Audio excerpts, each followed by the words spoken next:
It's cute that you're worried about a dripping faucet, but do you realize there's a real plumbing disaster buried under your house, silently waiting to bankrupt you? Here's how. The repair no one sees coming.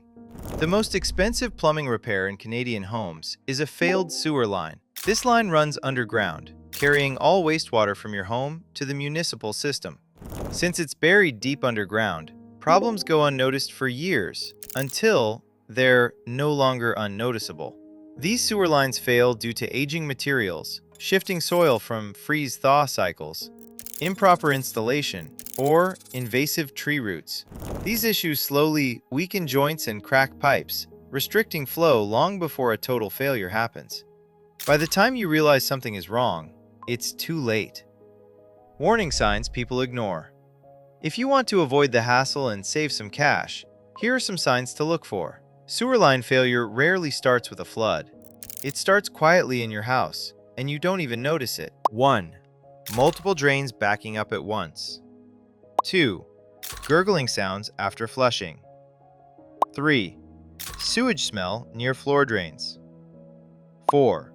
Patches of grass outside that look soggy or unusually green. Because the water still moves, sometimes slowly, Canadian homeowners often ignore these signs as minor clogs. And that's where things get worse. Why is it so expensive in Canada? A full sewer line replacement can cost anywhere from $10,000 to $30,000, depending on the depth, access, and property layout. Why? Because when a sewer line fails, the repair usually isn't just plumbing. It's construction. Pipes may be buried under finished basements, driveways, landscaped yards, or concrete floors. To access the lines, we need to excavate, demolish, and restore the area. With sewer line failures, the pipe itself isn't the expensive part. Everything around it is. So, if you want to save the hassle and thousands of dollars, notice the signs. Have you noticed these signs in your house? Comment below.